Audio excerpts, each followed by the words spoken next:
오늘 5.16 혁명 61주년 전 세계에서 이렇게 성공한 혁명은 5.16 혁명밖에 없다, 이런 말씀들을 하십니다.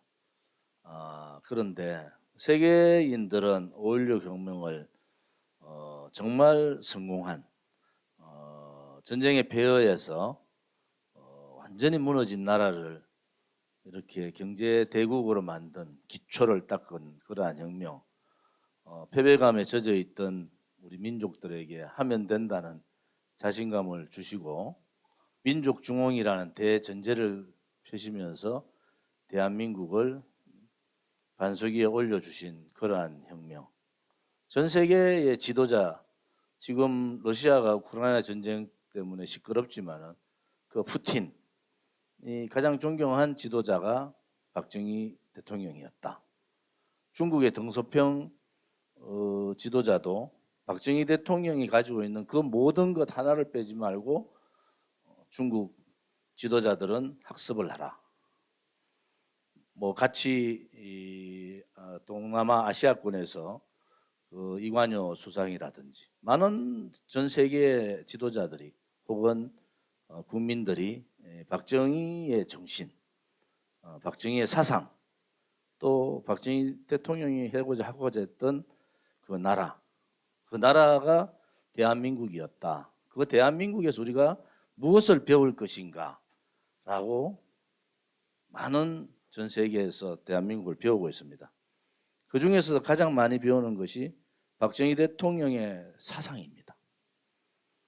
또 박정희 대통령께서 하고자 했던 근면자조 협동을 기반으로 한 새마을 정신입니다.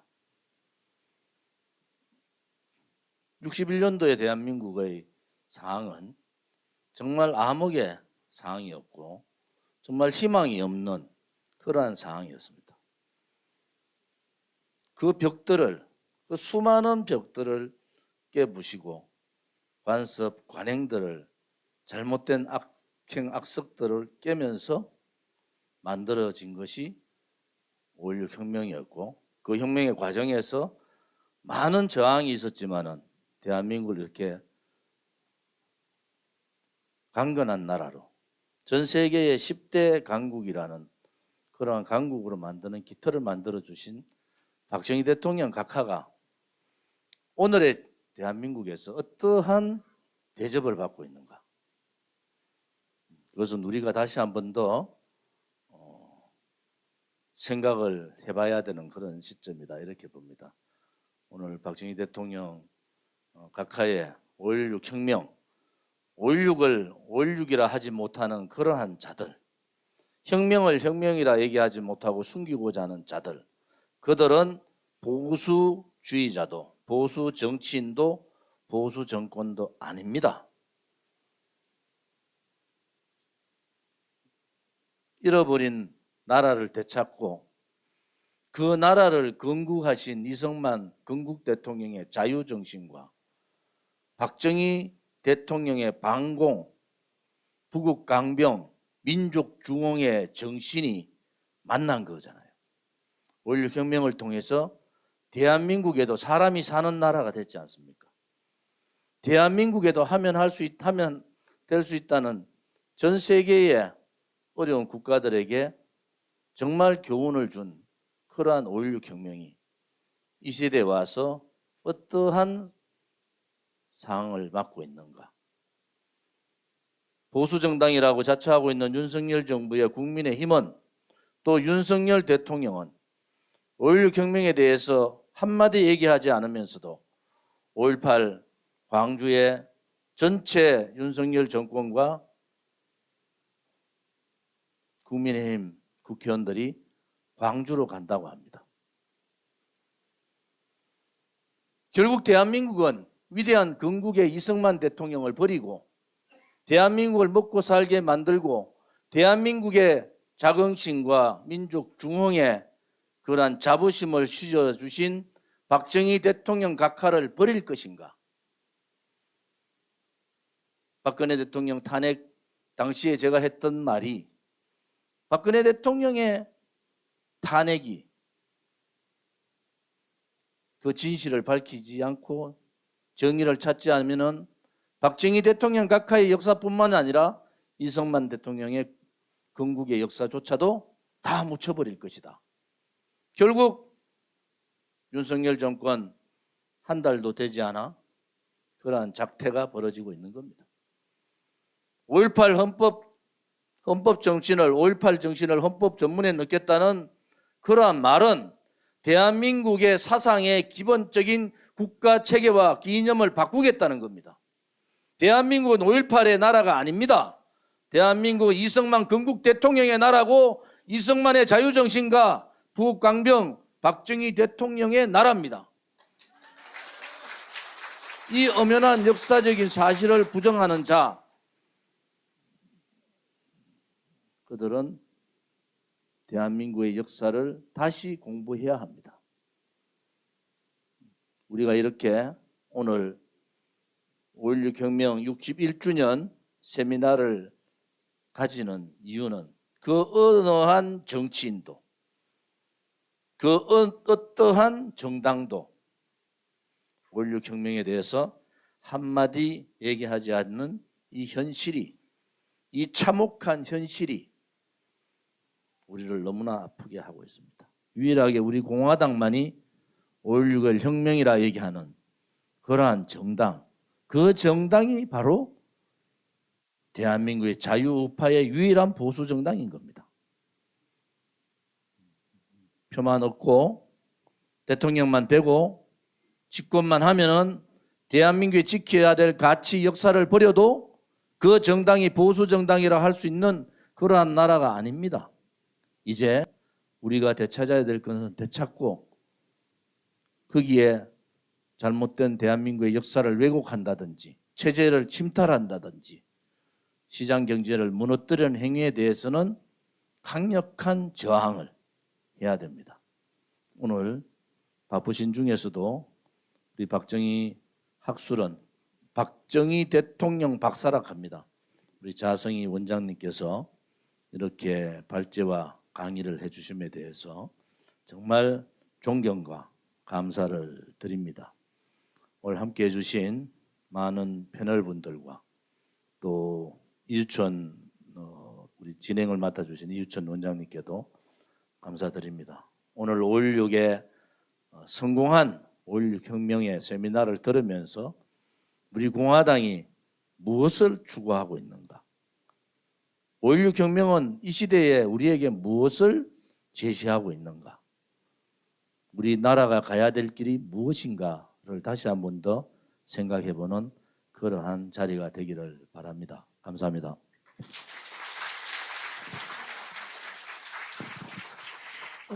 본격적인 세미나에 앞서서 우리 공화당이 준비한 영상이 있습니다. 5.16 혁명 관련 영상과 그리고 국민교육 관장 영상을 준비했습니다. 함께 감상하시겠습니다.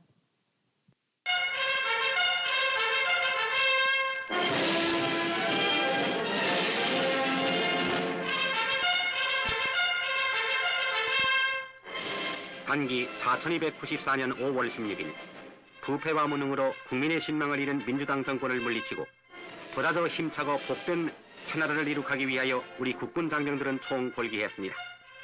이날 새벽 수도 서울에 진군한 혁명군은 곧 육군참모총장 장도영 중장을 의장으로 군사혁명위원회를 조직하여 이 나라의 입법, 행정, 사법의 전 기관을 완전 장악했습니다. 그리고 군사혁명위원회는 방송을 통해서 군부가 골기한 것은 부패하고 무능한 현 정권과 기성 정치인들에게 이 이상도 국가와 민족의 운명을 맡길 수 없다고 단정하고 백척 간두에서 방황하는 조국의 위기를 극복하기 위한 것이라고 전제하고 실질적으로 반공체제를 재정비 강화하고 우리 사회의 모든 부패와 부악을 일소해서 이 나라를 부흥시켜 공산주의와 대결할 수 있는 실력을 배양할 것이며 혁명과업이 완수되는 대로 양심적인 정치인에게 정권을 이양하겠다는 요지의 성명을 발표했습니다. 군사혁명위원회에서는 전국의 비상계엄령을 선포하는 한편 민주당 정권을 인수할 것을 선언하고 국회를 해산시켰습니다.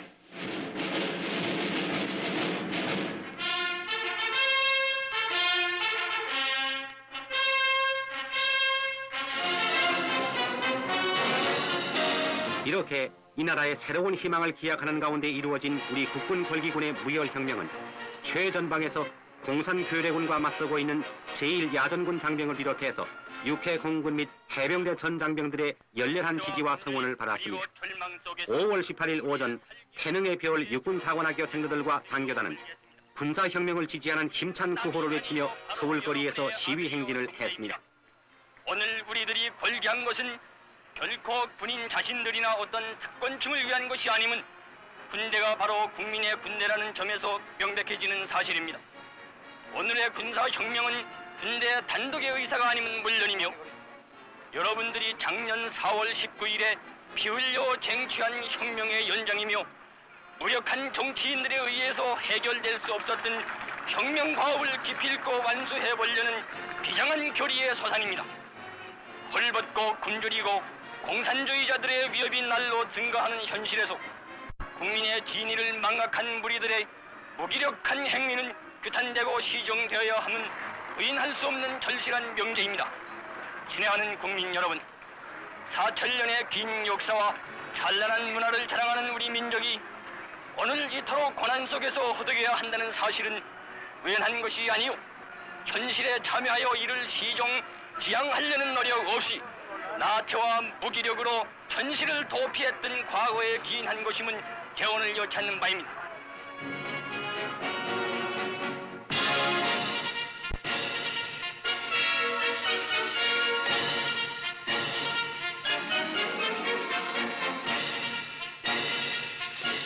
그리고 시가 행진의 정점인 서울시청 앞 광장에서 수많은 시민들의 환호를 받으며 혁명기념식이 거행되었습니다. 이 자리에서 육사생로 대표는 선언을 통해서 장정권은 4.19 학생 의거를 모독하고 조국을 위기로 몰아넣었기 때문에 우리는 반공의 터전을 더욱 굳게 하고자 일어섰다고 말했습니다. 이어서 군사혁명위원회 의장 장도영 장은 그 격려사를 통해서 민주주의적인 정치 체제를 확립하고 경제면, 사회면, 문화면에 있어서 북한 괴뢰의 우월을 확보함으로써 남북 통일을 기하는 목표하에 우리가 가진 모든 역량을 총 집결하여야 하겠습니다. 친애하는 사관생도 여러분, 이 뚜렷한 목표에는 추호의 의혹과 동요와 이심은 있을 수 없는 것입니다. 우리는 이러한 목적을 달성하는 데 있어서 어디까지나 민주주의적인 정보를 수립하는 뒷받침이 되고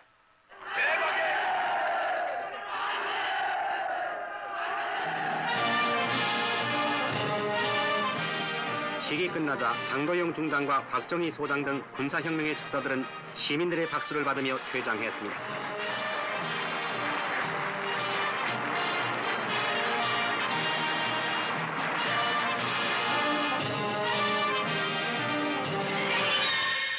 한편 이날 오후 1시 장면 전 국무총리는 중앙청에서 마지막 국무회의를 갖고 5월 16일 육군참모총장이 선포한 비상계엄령을 헌법 규정에 따라 추가 인정할 것과 군사혁명에 제하여 정치적 도의적인 책임을 느끼고 총사퇴할 것을 결의하고 이를 성명했습니다.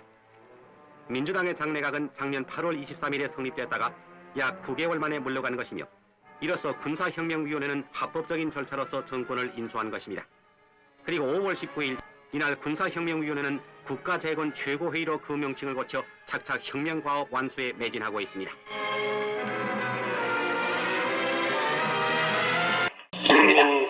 교육 현장.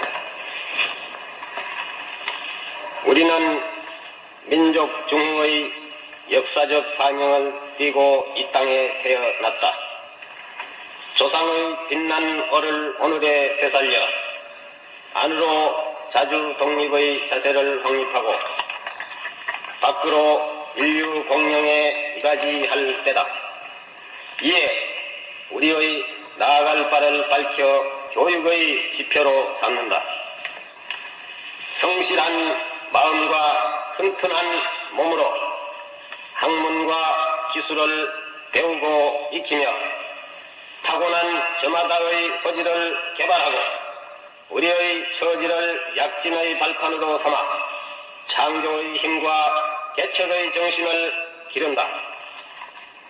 공익과 질서를 앞세우며 능률과 실질을 숭상하고 경애와 신의의 뿌리박은 상부상조의 전통을 이어받아 명랑하고 따뜻한 협동 정신을 북돋운다. 우리의 창의와 협력을 바탕으로 나라가 발전하며 나라의 융성이 나의 발전의 근본임을 깨달아 자유와 권리에 따르는 책임과 의무를 다하며 스스로 국가 건설에 참여하고 봉사하는 국민 정신을 드높인다. 반공 민주 정신의 투철한 애국 애적이 우리의 삶의 길이며 자유세계의 이상을 실현하는 기반이다. 길이 후손에 물려줄 영광된 통일조국의 앞날을 내다보며 신념과 긍지를 지닌 근면한 국민으로서 민족의 술기를 모아 줄기찬 노력으로 새 역사를 창조하자. 1968년 12월 5일 대통령 박정희. 윤석열 정부가 윤 대통령께서 취임사에서 자유라는 말을 35번 했다고 말씀을 여러분들 다 알고 계시죠. 이승만 대통령을 많이 연상시킵니다. 그래서 제가 오늘 이승만 대통령서부터 얘기를 하지 않으면 안 되게 된 배경이 그렇습니다. 그래서 첫 번째는 제가 이승만 대통령과 박정희 대통령 그리고 윤석열 대통령이 어떤 인연을 갖게 됐는가 하는 것을 제가 말씀을 드리겠습니다. 그런 다음에 지난 60년 혹은 70년 동안 한국이 걸어온 역사를 아주 간략하게 여러분들한테 말씀을 드리고 왜 오늘날 이렇게 어렵게 됐는가 하는 것을 설명을 드립니다. 물론 박정희 대통령은 또 어떻게 한강의 기적을 일으켰는지 그 말씀도 간략하게 말씀을 드리고요.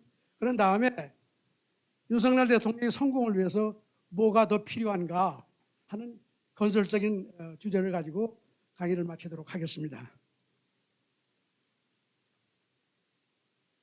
윤석열 정부 박정희에게 성공의 길을 묻지 않으면 안 된다는 게 오늘 메시지가 되겠습니다. 이승만 대통령은 아까 말씀드린 대로 윤석열 대통령께서 자유란 말을 35번 쓰셨다고 이제 여러 언론에서 나오고 학자들이 많은 논의를 하고 있는데 그걸 잘 읽어보시면 느낌이 이승만 대통령하고 아주 비슷합니다. 이승만 대통령이야말로 자유주의에 대한 세계 최고의 실천적 자유주의에 대한 지성이라고 저는 평가를 합니다.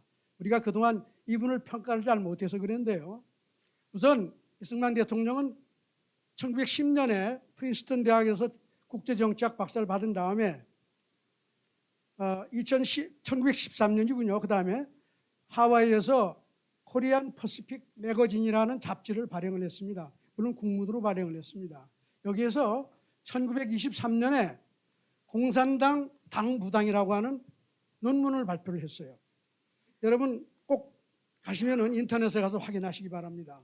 이 논문은 인류 역사에서 공산당의 문제, 공산주의의 문제를 제가 아는 한은 거의 최초로 가장 분명하게, 그 다음에 가장 간략하게 알기 쉽게 표현한 너무나 훌륭한 논문입니다. 제가 그걸 이제 소개를 해드리겠습니다만은, 그래서 그 다음에 사실 이 공산당에 대한 비판, 이 사상이 사실은 그 후에 몇 년 뒤에 이 대통령께서 탄핵을 당할 때 배경이 되지 않았나 하는 그런 생각을 합니다. 왜냐하면 그 당시에 임시정부는 거의 다 좌파 지식인들이 자리 잡고 있었기 때문이죠.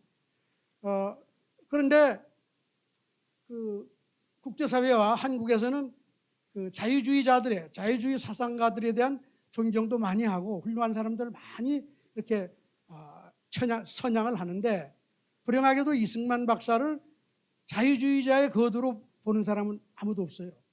예컨대 혹시 여러분 하이에크라고 하는 사람 들어보셨죠? 로드 투 서프덤이라고, 노예의 길이라고 하는 책을 이 사람이 1948년에 썼는데요. 이건 이승만 대통령이 1923년에 다음에 보여드리는 공산당 당부당의 20년 뒤에 쓴 것입니다. 아들뻘이죠. 이 책이 세계를 바꿨다고 얘기를 하고 뭐 대한민국의 자유주의자들이 그냥 하느님 같이 얘기를 하는데 물론 저도 존경을 하고 저도 많이 인용을 합니다만은 사실은 이분은 책상머리 학자였습니다.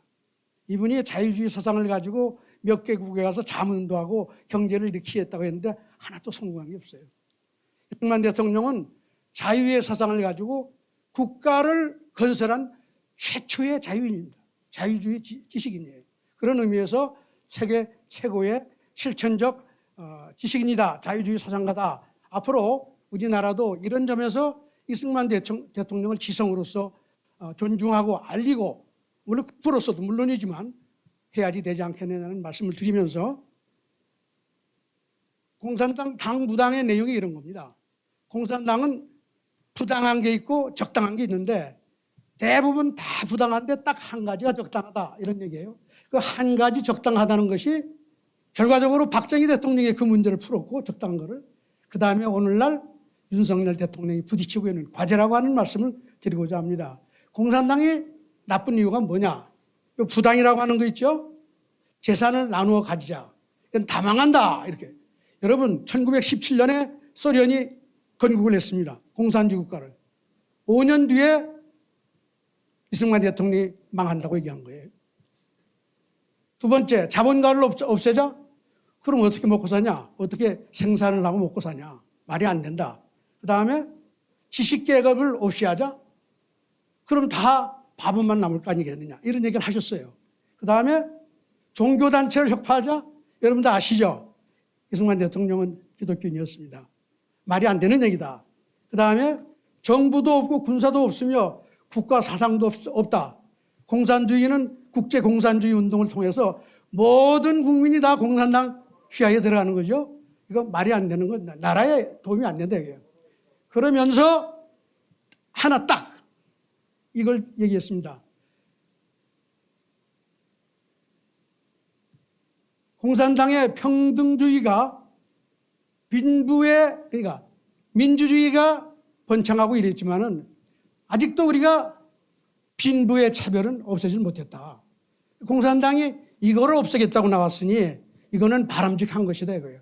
그런데 둘을 없애서 모두가 균평이 되도록 만드는 것은 그 말이 되는 필요한 일인 것 같은데 그거를 어떻게 만들지는 난 모르겠다. 대통령께서 이러신 거예요. 그러나 그거는 옳은 주장이라고 생각한다. 무슨 얘기인지 아시죠? 요즘 뭐 자유를 얘기하지만 모든 국민의 마음속에 뭐예요? 평등. 나도 남처럼 잘 살게 해달라 하는 이 요구가 다 깔려 있죠. 이승만 대통령이 본 한 가지 크리티컬한 포인트는 뭐냐? 공산주의자의 자들의 주장 중에 평등하게 해주겠다는 것이에요. 이거는 대통령께서도 될지 안 될지 모르겠다는 거예요. 어떻게 만들지 잘 모르겠지만 이 주장을 버릴 수는 없을 것 같다. 그러나 나머지 주장은 안 되겠다 그랬어요. 그런데 박정희 대통령이 그 다음에 등장을 했습니다. 물론 이제 아까 제가 말씀드린 대로 이후에 이 논문 때문에 많은 논란이 있고 그랬습니다만은 박정희 대통령에게 주어진 과제가 뭐였느냐? 어떻게 하면 사회주의를 하지 않고 자본주의를 하면서 모두가 평등하고 모두가 똑같지 않더라도 더불어 잘 사는 윤석열 대통령이 얘기한 함께 잘 사는 나라를 만들까가 박정희 대통령의 과제였습니다. 박정희 대통령이 그 과제를 실천했다는 거예요. 어떻게 했느냐? 여기 제가 짧게 썼는데요. 기업을 육성하고 새마을 운동을 통해서 세계에서 그 당대에 말이에요. 인류 역사를 통해서 물론 인류 역사 전체를 통해서도 가장 빠른 속도로 성장을 하면서 모든 사람이 같이 발전하는 말하자면 동반 성장하는 나라, 균형 발전하는 나라를 만든 거예요. 이번에 뭐 윤석열 정부에서도 뭐 균형 발전한다고 여러 사람들이 균형 발전을 얘기하지만 박정희 대통령이야말로 확실하게 20년 동안 세계 최고의 동반 성장을 만들었고 이거는 인류 역사에서 가장 균형된 경제를 만든 경험입니다. 그런 의미에서 박정희 대통령이야말로 이승만 대통령이 제시한 과제, 공산주의를 하지 않으면서 어떻게 하면 균평하게 우리가 살 것이냐 하는 것을 박정희 대통령이 실천했다는 거예요. 이게 한강의 기적의 핵심입니다. 그런데 그게 지난 40년, 50년 동안 다 갉아먹고 여러분 성장을 빨리 해서 오늘날 우리가 소득 $10,000,000의 선진국이 됐다고 그러지만 그 성장의 속도와 그다음에 성장의 질이라고 그러죠. 분배는 더 나빠져서 소위 양극화가 됐다고 다 걱정을 하고 있는 이 상황은 바로 이승만 대통령이 걱정했던 바로 그 문제가 다시 불거졌다는 거예요. 지금 윤석열 대통령의 과제는 뭐냐? 바로 이 문제를 풀어야 된다. 이 문제를 풀면 어떻게 해야 되느냐? 답이 박정희에 있다. 제가 60년 간략하게 숫자나 그림을 가지고 쉽게 보여드리겠습니다. 이게 지난 60년, 70년 가까이 대한민국 경제가 발전한 역사입니다. 잘 보시면 제1공화국을 거쳐서 5.16 혁명 이후가 되면서부터 1963년, 4년서부터 한국 경제가 놀라운 점프를 하기 시작해요. 이 빨간 금을 보세요. 이게 올라가서 연평균 10%가 이게 이제 1인당 경제 성장률인데요. 이게 10% 넘는 성장으로 해가지고 이게 30년 동안을 갑니다. 이게 80년대 말까지. 보시죠? 빨간 예쁘게 생긴 이게 조선문화의 표현이 매끄러운 선이 가는데 이게 1963, 4년서부터 쭉 해가지고 80년대 말 민주화 이전까지 간단 말이에요. 50 끝날 때까지. 이 30년을 일컬어서 한강의 기적이라고 그러는데 이 기간 동안의 특징은 뭐냐? 성장은 세계 최고고 소득 분배가 계속해서 개선이 돼서 잘 사는 사람, 못 사는 사람 없이 다 성장하더라 이거예요. 그래서 모두가 어떻게 보면 행복한 시대였다. 이렇게 표현을 할 수가 있겠습니다. 이거는 이제 제가 비교 삼아서 소득 분배 추이를 지난 60년에 걸쳐 가지고 전 세계 주요 국가의 소득 분배 추이를 이제 보여준 건데 이게 지니 계수라고 그러는 거예요. 이게 낮을수록 소득이 평등한 겁니다. 제일 밑에 빨간 선으로 표시한 게 대한민국의 60년 역사입니다. 이게 박정희 대통령 이후에 꾸준하게 내려가다가 80년대, 90년대 여러분 대강 언제 민주화 이후에 이후부터 이게 다시 또 올라가는 거예요. 계속 올라가서 유지를 하고 있는데 이게 오늘날 우리가 이제 부딪히고 있는 문제인데 다른 선진국에 비해서는 아직도 우리가 소득 분배가 양호합니다. 그러나 다른 선진국을 보면 또 하나 무슨 문제가 있느냐. 이게 70년대 중반서부터 이게 내려가는 나라가 대부분이에요. 근데 70년대 중반을 거치면서 전부 더 올라가고 있어요. 전 세계가 지금 양극화에 다 부딪히고 있는 겁니다. 전 세계가 지난 60년 넘게 2차 세계대전 이후에 전 세계가 내건 국가의 목표가 뭔지 아십니까? 모두 잘 사는 나라. 민주주의를 통해서 복지국가를 만들고 성장도 잘하고 모두 잘 사는 분배가 양호한 나라를 만들겠다고 했지만 모든 선진국이 지금 반대로 성장은 거의 0%를 실현하고 있고 분배는 더 악화되고 있다. 그 길을 우리가 빠른 속도로 쫓아가고 있는 것입니다. 그래서 현재 오늘날 우리가 부딪힌 것은 성장도 아까 보여드렸죠.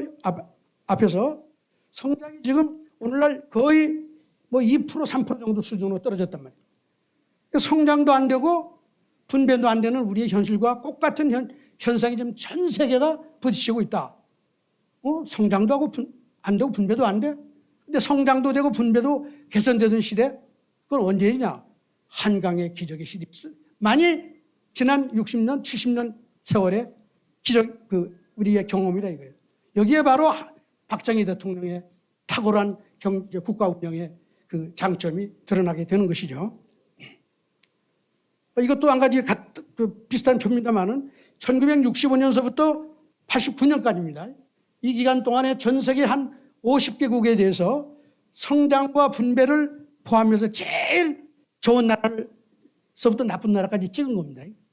이걸 보시면은 요 밑에 요 수평축에는 상위 20% 소득 가진 사람이 하위 20% 소득을 가진 사람보다 몇 배나 잘 사느냐. 이 차이가 커질수록 안 좋은 거 아니에요? 이거를 예컨대 10배 정도만 차이가 나면 그건 훌륭하다 이렇게 보는데 자관 이 소득 분배가 괜찮으면서 성장이 제일 좋은 나라가 어디냐? 여러분이 잘 보이겠나요? 이 그림의 맨 위로 올라가면 어디에 이게? 리퍼블릭 오브 코리아. 30년 동안 세계에서 성장은 제일 빠르게 하고 소득은 빠른 속도로 개선된 소위 동반 성장의 기적을 만들었다. 이걸 박정희의 한강의 기적이라고 하는 것입니다.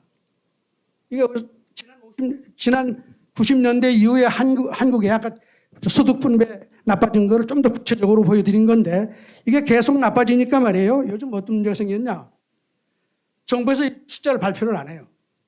요즘 여러 가지 지난 5년 동안 그냥 자료를 왜곡하고 이러면서 소득이 일자리가 늘어났다 이렇게 해서 그냥 많이 발표는 하지만 이게 상당히 악화됐을 것으로 보이지만은 데이터가 최근에 나오지 않습니다. 그리고 제가 한 가지 이 과정의 뒤에 이 전체 60년 동안의 역사의 배후에 그럼 이런 변화, 한강의 기적의 배후에는 무슨 흐름이 있었느냐 하는 걸 제가 찾아보기 위해서 한 가지 들여다본 게 대한민국 전체 기업의 증가율입니다. 전체 기업의 규모가 삼성, LG 이런 것만 한 게 아니라 대한민국 모든 기업의 자산을 합쳐가지고 이게 지난 60년 동안 어떻게 변했느냐를 제가 살펴봤더니 이런 모양이에요. 박정희 대통령 시절에는 연평균 기업이 40%씩 증가해요. 그런데 50이 들어와서 죄송합니다. 50학이 들어서부터 외환위기 직전까지는 한 17% 정도 증가를 괜찮은 거죠. 그 정도면. 그런데 외환위기 이후에 3%도 안 되는 성장률을 지금 하고 있어요. 대한민국 기업 전체를 놓고 보면 대한민국 기업은 성장을 하지 않는 거예요.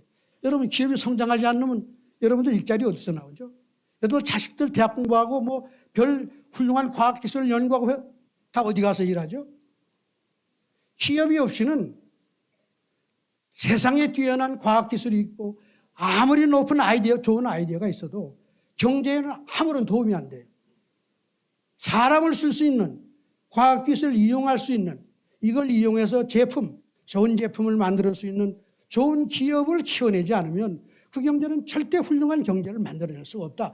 너무나 간단한 이치인 것입니다. 그게 박정희 시대에 이루어졌다는 걸 제가 보여드리는 거죠. 이건 아까 같은 기업의 자산을 1인당으로 해서 이제 보면 똑같은 그래프를 이제 이렇게 그릴 수가 있습니다. 이게 또 하나 재밌는 거는요. 대한민국의 기업이 성장 많이 했다고 봐요. 그렇죠? 오늘날 대한민국의 재벌들이 제법 있죠. 이 재벌들은 옛날 박정희 대통령 시절은 재벌도 아니고 다 중소, 중견 기업에 불과했습니다. 여러분 재벌이 옛날부터 있는 게 아니죠. 그저 조그만 기업들이 박정희 대통령 시절에 그저 이게 어떻게 해가지고 다 재벌로 큰 것이죠. 어쨌든 이 기업이 성장하는 과정은 중소기업에서 대기업으로 기업이 성장을 해야 되는데 이거를 추적을 해보기 위해서 제가 보여드린 그림인데 이 지수가 100을 넘으면 매년 중소기업에서 대기업으로 기업이 계속 성장해서 올라가는 거예요. 이게 더 좋은 일자를 계속 만들어내면서 이게 100이 안 되면 중견기업이나 대기업에서 중소기업으로 거꾸로 자꾸 내려와서 중소기업이 더 늘어나는 거죠.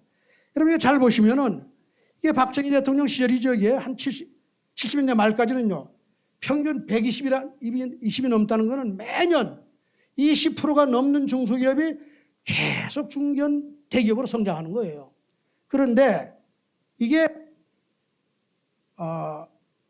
80년대 들어오면서는 거의 100하고 110 왔다 갔다 하다가 이게 90년대가 되면서부터 70으로 지수가 떨어졌는데 이건 뭐냐? 매년 중견기업에서 30%가 중소기업으로 계속 내려오는 거예요. 대한민국은 중소기업을 도운다고 그러면서 중소기업 숫자는 대단히 늘리지만 중소기업의 성장은 못하게 막는 나라예요. 더 나가면 대기업도 성장은 못하고 일부는 자꾸 하향평준화되는 기업이 성장하지 않는 안진뱅이 나라를 지금 만들고 있다. 이 그림을 보면 그동안 우리가 중소기업 청을 만들고 장관을 만들고 온갖 돈을 썼지만 하나도 효과가 없다.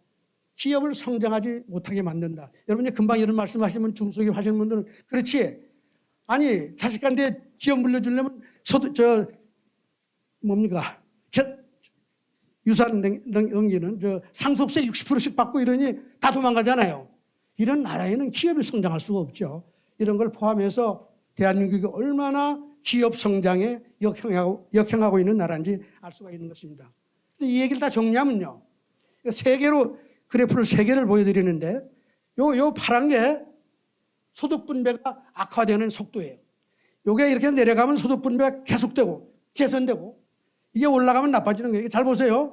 1987년, 89년 이때예요. 민주화하기 직전이죠. 이때까지는 소득 분배가 계속 내려와요. 성장입니다. 이거는 성장이 아까 얘기한 연평균 10% 넘는 이건 노미날로 실질 소득이 아니고 명목 소득으로 했기 때문에 좀 높습니다만은 이 성장률은 상당히 높죠. 그 대신에 이 위에 있는 게 기업의 성장률입니다. 그러니까 이 기업의 성장률이 높은 동안은 성장도 잘 되고 분배도 개선이 되지만은 거꾸로 이 기업의 성장이 급속도로 이렇게 떨어지기 하기 시작하면 성장률도 경제 성장률도 떨어지고 분배는 이렇게 악화된다. 이게 대한민국이 민주화 시대를 기점으로 해서 완전히 다른 두 개의 나라인 거예요. 그 이전에는 모든 게 개선되다가 민주화 시대 이후에 모든 게 다 악화되는 거예요. 그런데 여러분 민주화 시대 이후에 누가 이렇게 만들겠다고 얘기한 정치인 있나요? 경제학자 나빠진다고 얘기한 사람 있나요? 우리 박정희 청산하면 더 살기 좋은 나라 된다고 지난 30년 동안 떠들었잖아요. 결과는 정반대. 이거 어떡할 거냐? 이 질문에 대한 답을 찾지 못하면 결코 대한민국 문제를 해결할 수가 없다. 이 그림을 염두에 잘 두세요.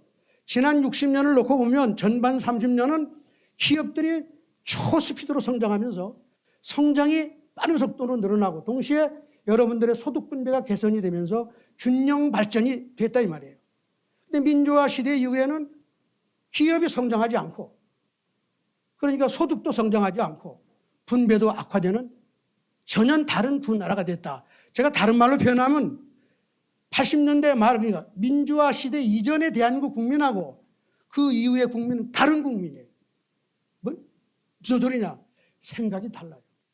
원하는 게 다르고 전혀 다른 국민이 살고 있는 세대인데 물론 이걸 혼합이 되어 있지만은 국민의 생각, 그 국민의 생각을 결정하는 정부의 정책 이런 것들이 전혀 다른 두 나라가 지난 60년 동안에 이렇게 엉성하게 연결이 되어 있다 이런 얘기를 제가 말씀을 드리는 거예요. 자, 박정희 시대는 제가 아까도 말씀드렸지만 기업을 가지고 성공한 나라인데 그 전에 박정희 대통령의 경제 운영 철학, 국가 운영 철학을 간략하게 제가 소개를 드리겠습니다. 첫 번째, 박정희 대통령은 항상 그분이 쓴 많은 글과 연설문과 이런 걸 보면 어디 가서 제일 많이 쓴 구절이 뭔지 아세요? 하늘은 스스로 돕는 자를 돕습니다. 자주 하세요. 새마을운동 자주 하세요. 자주 하면 제가 더 도와드릴게요. 자주 하지 않으면요 저는 안 지원합니다. 저 상위 군경 용사들 원호 대상자분들 모아놓고 1964, 8, 제가 60년대 중반에 이런 말씀을 하신 적이 있어요. 제가 여러분들 지원한다고 매년 열심히 노력은 물론 돈이 많지 않으니까 충분히 지원해드리진 못하지만 제가 지원을 하다 보니까 여러분들 매년 때가 되면 정부에서 도와주겠지. 그리고 앉아서 손 벌리고 기다리고 있다. 제가 내년부터는 이렇게 안 하겠습니다. 제가 여러분 지원해놓고 내년에 이 지원을 받고 무엇을 했는지 좀 제가 따져보겠습니다. 이런 얘기를 하시는 분이야. 새마을운동할 때 똑같이 지원하고 내년에 누가 잘했어요? 줄 세워가지고 잘한 마을만 지원하고 잘하지 않으면 이제 새마을운동 하지 마세요. 이런 분이 대통령이셨대. 이렇게 철저하게 스스로 돕는 자를 도와야 스스로 돕는 자가 늘어나고 나라가 부강하고 모두가 자력경생하고 행복한 국민이 된다. 스스로 돕지 않는 사람 돕기 시작하면 모두가 다 게을러지고 모두가 다 정부에 손을 내민다. 이거를 일찍이 간파하신 분이다. 그런데 오늘날은 어떻게 됐어요? 좀 반대인 거 금방 여러분 느끼시죠? 그 다음에 두 번째는 신상필벌이라는 말도 가끔 했어요. 열심히 하면 노력하고 잘못하면 벌을 받아야 옳다. 이런 얘기죠. 그리고 박정희 대통령은 반공을 물론 중간에 뭐 사회주의 사상에 뭐 심취했던 적도 있고 그랬습니다만은 박정희 대통령은 항상 반공을 주장하죠. 그럼 시장경제, 뭐 요즘 시장경제 얘기 많이 이제 뭐 입에 회자가 됩니다만은 시장경제의 특징은 뭐냐? 대통령은 딱 이거를 간파해. 시장이라고 하는 거는 사람을 골라내는 장치다. 잘하는 사람과 못하는 사람을 골라내는 장치라는 거예요. 차이를 만들어내고 여러분 시장에 가면 꼼짝 없어요. 시장에 가면 어떤 일이 벌어지냐. 내가 열심히 하면 대접받고 시장에서. 열심히 하지 않으면 대접받지 못하는 거죠. 이 사상을 일찌감치 간파하신 분이 대통령이시네요. 스스로 돕는 자를 돕겠다는 거예요. 시장에 가서 성공하세요. 그럼 내가 여러분을 지원하겠다. 이거죠. 그래서 공산주의 사상의 평등, 공산주의는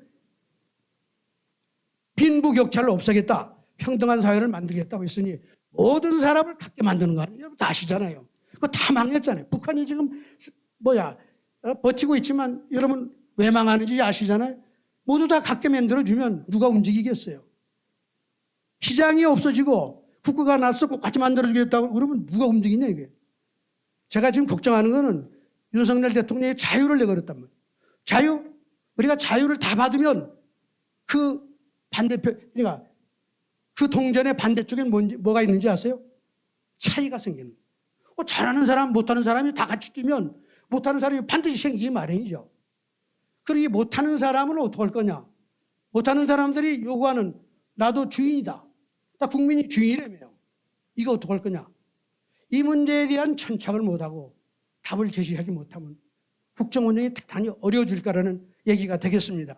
그리고 그 다음에 시장이라는 게 그렇기 때문에 어떻게 보면 저는 그런 얘기를 합니다. 박정희 대통령은 하느님이셨다.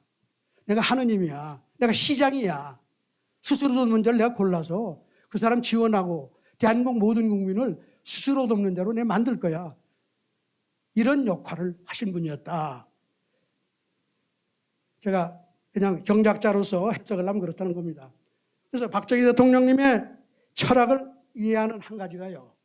여러분 박정희 대통령이 외국 학자 중에 가장 많이 만난 사람 중에 하나가 허먼 칸이라고 하는 유명한 미래학자가 있었습니다.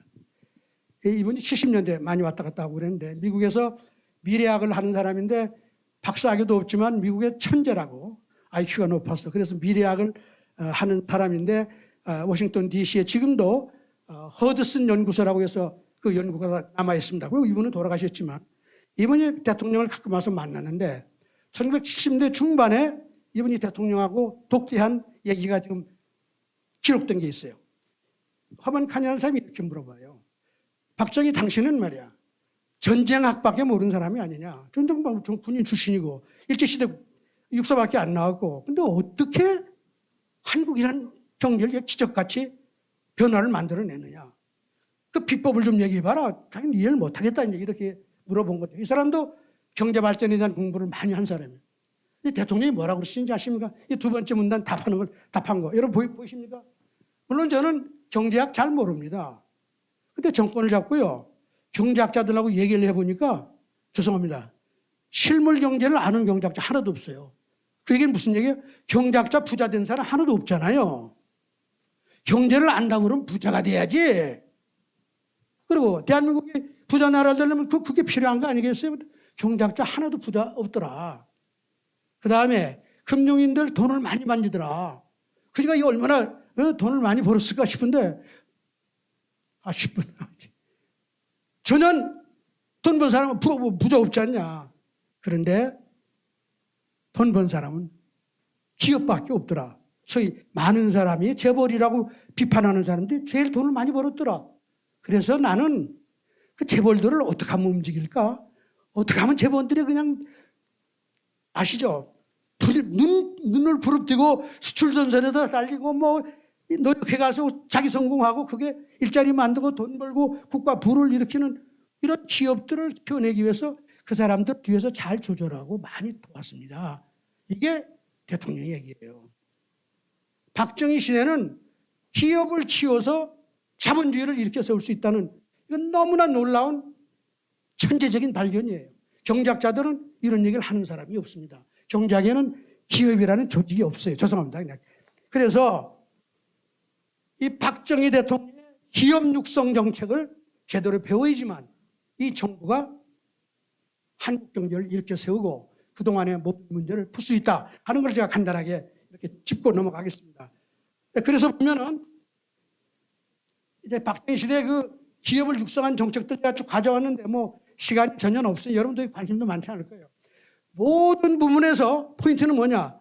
중소기업이라고 지원하지 않고 중소기업이지만 수출 많이 하고 열심히 하는 기업을 지원했습니다. 그래야 더 열심히 해서 정부로부터 지원받으려고 그럴 거 아니에요? 이게 빠른 속도로 기업들을 성장시킨 것이죠.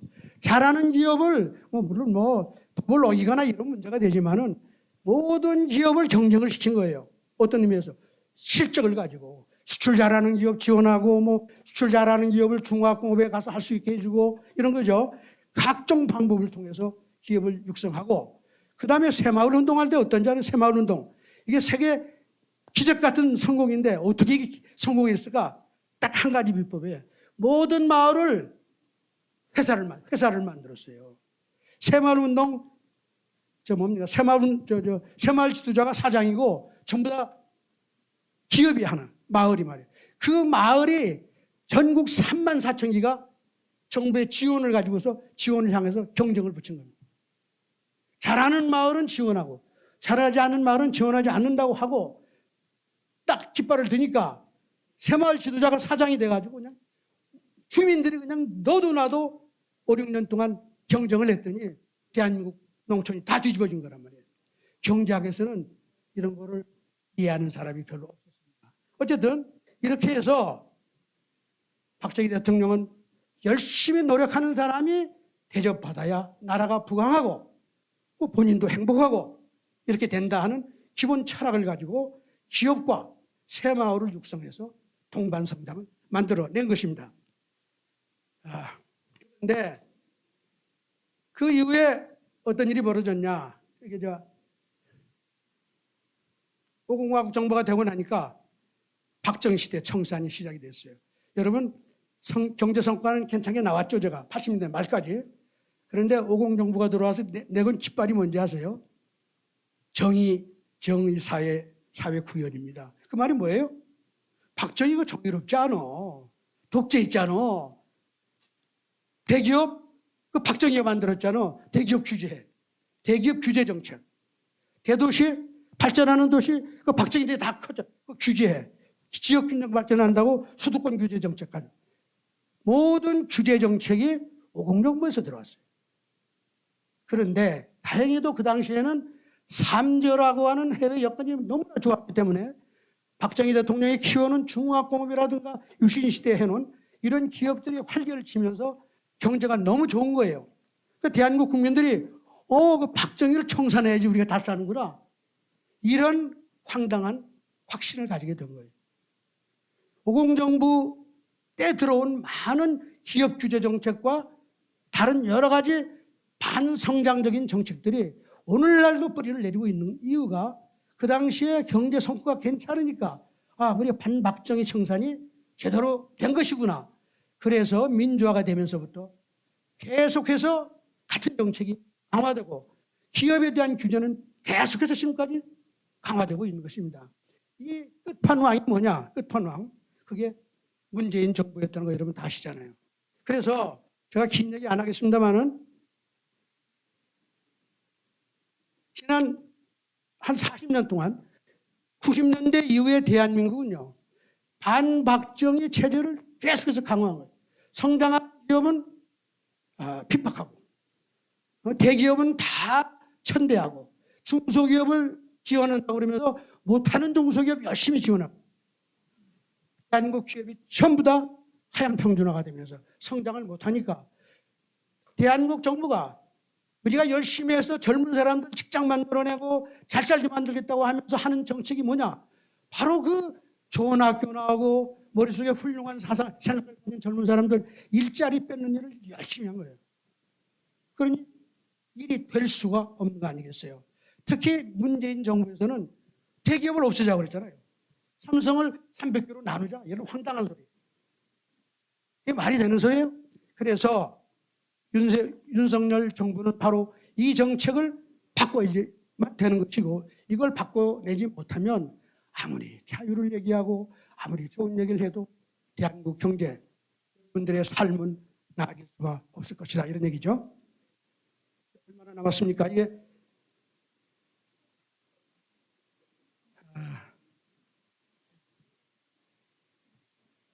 그래서 이 그림을 좀 보실래요? 제가 이승만 대통령과 박정희 대통령의 사상을 통합을 했습니다. 경제에 이승만 대통령이 자유를 얘기했고 윤석열 대통령도 자유를 얘기했어요. 근데 여러분 자유라는 거는 공기와 같은 거예요. 자유 없으면 우리 죽어요. 그렇잖아요. 그러나 자유 있다고 여러분 잘 살아요? 여러분 자유 있다고 뭐 건강은 해지겠지만 뭐 훌륭한 운동선수가 되는 거 아니잖아요. 자유는 필요하지만 플러스 알파가 없으면 절대 자본주의는 성장하고 발전할 수가 없다. 그 답이 뭐냐? 박정희는 그게 바로 기업이다 하는 답을 이미 우리한테 제시를 한 겁니다. 어떻게 그럼 기업을 이기느냐? 잘하는 기업이 잘할 수 있도록 해라. 삼성 여러분 다 싫다고 하는 사람 많죠.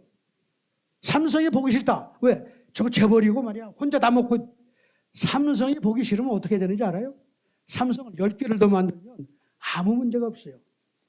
삼성이 혼자 있으면 그건 경제학자들이 말하는 많은 복잡한 문제를 야기하지만 삼성이 10개 생기면 더 행복한 사회가 되는 거예요.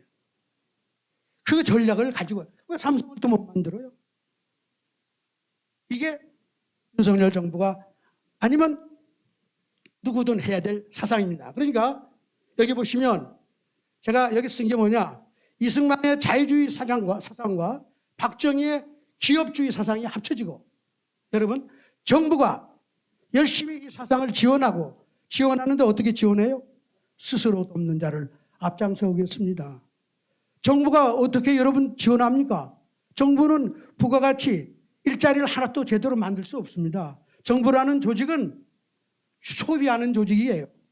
잘 사는 사람한테 돈을 빼들어다가 못하는 사람한테 나눠주는 건 하지만 정부가 자체적으로 새로운 걸 만들어서 여러분들한테 줄 수는 없단 말이에요. 정부라는 거는 하나도 그걸 할 수가 없는 조직인데 어떻게 국민한테 약속을 하느냐 이거예요. 지금 대한민국은 가난하다는 다수가 부자라는 소수를 착취해야지만 먹고 살 수 있다고 하는 이상한 나라가 된 거예요. 민주주의가 될 때는 어떤지 아세요? 소수의 부자들 혹은 소수의 특권층이 다수의 국민들을 못 살게 굴기 때문에 이걸 뒤집어 내자 하는 게 민주주의 가자는 주장이었는데 오늘날 우리나라 더 나가면 세계 모두가 이게 다 사회주의 사상 때문인데 우리가 못 살고 어려운 이유는 소수의 열심히 노력해서 부자가 되는 사람들 때문이기 때문에 저 사람들을 착취해서 모든 사람들한테 나눠줘야 된다고 하는 사상이 우리 머릿속에 대한민국 정치인들 머릿속에 세계 정치인들 머릿속에 심지어는 미국의 민주주의 정치인들한테 다 들어가 있다 이 말이에요. 이게 전 세계 민주주의를 망가뜨리는 것인데 이 반대 사상은 유일하게 박정희 사상이다. 이 사상을 새로운 정부가 받아들였으면 좋겠다. 이게 윤 정부는 그럼 요거를 하라 이거예요. 여기다 길게 이해하겠습니다. 이건 철학적인 얘기들에 들어가서 요게 이제 전 세계 나라들 중에를 가지고 춘지라고 잡지라고 해서 포춘 잡지에서 세계 500대 잘 나가는 기업을 뽑아서 매년 발표하는데 이 숫자를 제가 쭉 추적을 했거든요. 이게 미국이에요. 요 빨간 게 올라가는 게 중국이고 이게 일본이에요. 계속 내려가죠. 이게 잘 보세요. 미국이 이렇게 잘 나가다가 중국이 이렇게 치고 올라와서 밑에서 갖춰졌어요. 19년서부터 중국이 미국을 추월했어요. 여러분 트럼프 대통령이 중국 기업 잡겠다고 야한 법석을 떠는 이유가 뭔지 아시겠어요? 바로 이 때문이에요. 일본이 어려운 이유가 뭔지 아세요? 일본이 1990년대 초반에는 미국하고 같았어요. 근데 이때만 해도 일본이 워낙 잘 나가니까 전 세계 경제학자들이 일본이 넘버원, 이제 일본이 미국을 추월한다고. 예. 그랬는데 그 이후에 미국이 일본을 여러분 여러 가지 작전을 쓴 거죠. 그래가지고 미국이 이렇게 다시 올라가고 했지만 95년, 90년 초반에 포춘 500대 기업에 하나도 들어가지 않았던 중국이 지난 3, 40년 동안에 이게 미국을 추월했단 말이에요. 일본은 이렇게 내려가고 요 밑에 있는 요 좀을 올망졸망한 게 영국, 독일, 불란서, 한국이 끼었습니다. 자, 앞으로 한국이 뭘 지향해야 되느냐? 요 맨 밑에 있어요, 요거. 이게 다 20개가 안 되는데 요거를 지금 현재 한국의 대기업에 5배를 더 키우면 100개가 될 수 있어요. 여기 들어간 걸 5배를 키우면 우리가 세계 2등 할 수 있어요. 이렇게 기업을 육성해내면 세계 G2가 되고 일자리 다 풀린다. 모든 문제 풀린다. 삼성이 10개 더 생긴 모든 문제 풀린다. 이런 전략을 가지고 기업을 육성하는 일을 적극적으로 하면서 물론 그걸 뒷받침하는 게 뭐예요? 자유. 그렇죠? 인권 물론. 민주주의. 하지만은 기업을 앞장세우는 정책을 해야지만 오늘날의 모든 문제가 풀릴 수 있다 하는 것을 말씀드리고 이거는 박정희만의 뭐라 그럴까요? 이 지적재산권이다. 박정희의 지적재산권이고 이거는 더 나가면 노벨상감이다. 제가 그렇게 생각합니다. 여러분 경청해 주셔서 감사합니다.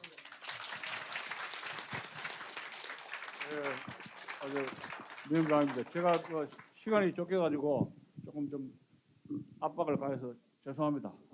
제가 사회자라서 좀 어쩔 수 없었습니다.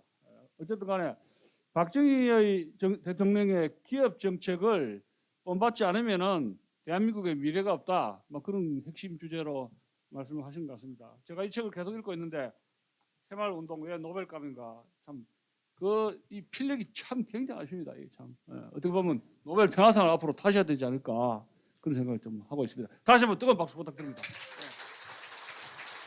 자 그러면 저도 할 말이 많은데 제 말은 아끼고 자 두 번째 우리 김 박사님 오랜만입니다. 예. 예.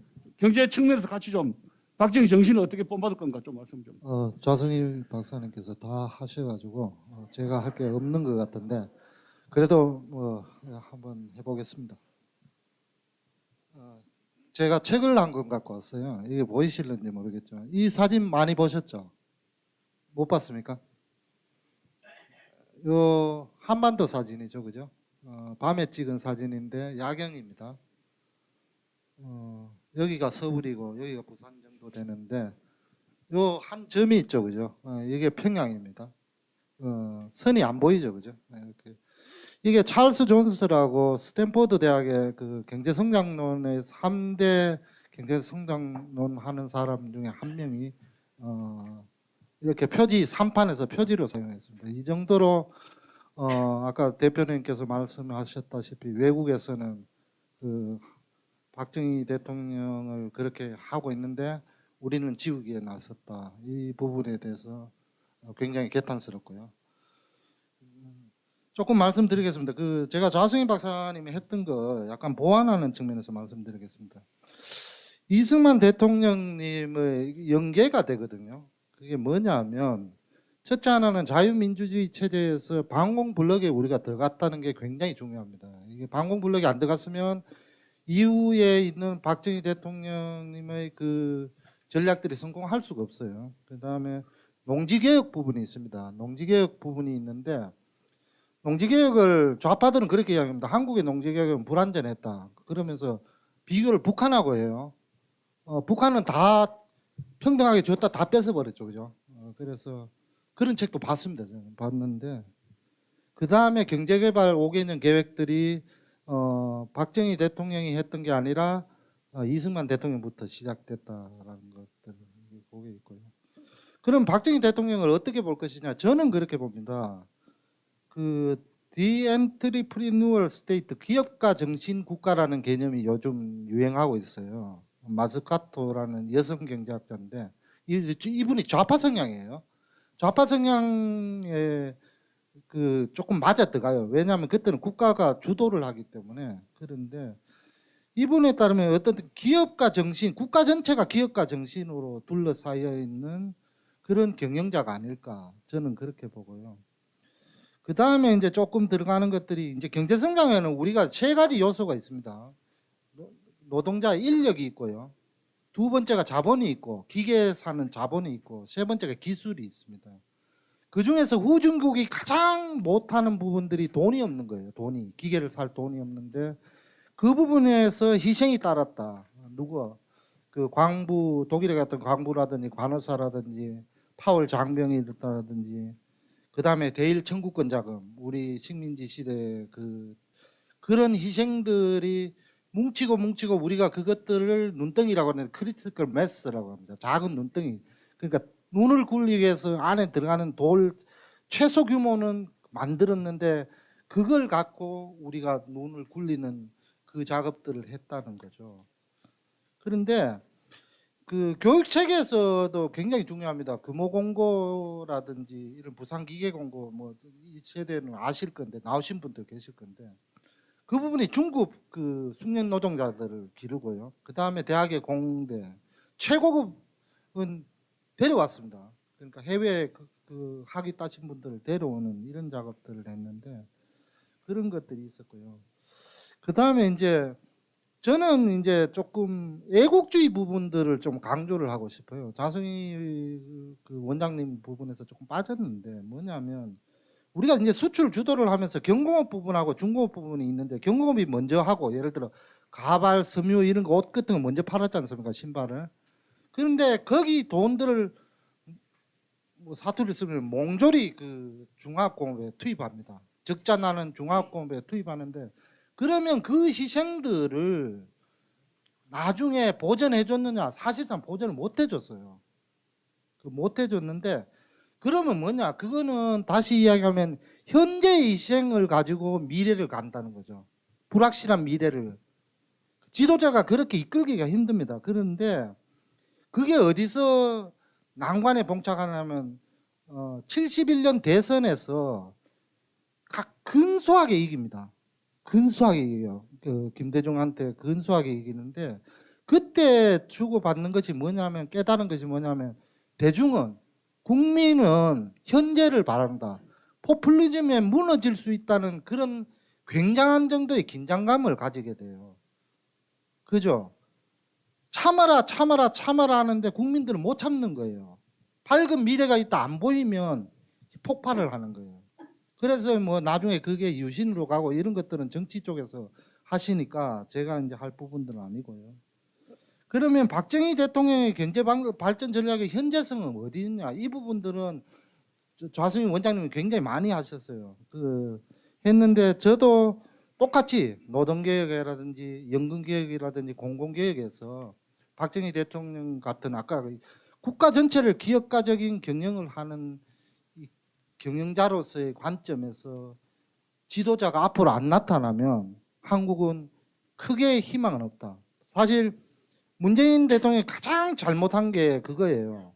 처음에 연금개혁 덜 받고 더 주겠다 이랬어요. 그러니까 박능후 장관이 보고를 했어요. 그런 게 어디 있습니까? 덜 주고 더 받겠다. 없으니까 그 연금개혁 안 해버렸어요. 5년을 허비해버렸어요. 그러면 뒤에는 미래 세대가 부담이 더 커지는 이런 문제가 생기는데 그 박정희 대통령 비판에 대해서 잠깐 보겠습니다. 박정희 대통령 비판은 제가 이제 말을 만드는 게 누가 했더라도 대한민국 발전할 수 있었다. 좌파들은 이렇게 표현을 하거든요. 하는데 그 앨리스 암스덴이라고 전 MIT 교수 이분도 여성인데 그 교육 때문에 됐다. 한국의 교육열 때문에 됐다 이러는데 그 반증을 할 수가 있어요. 그 당시 필리핀 같은 경우는 우리보다 교육 체계가 훨씬 나았어요.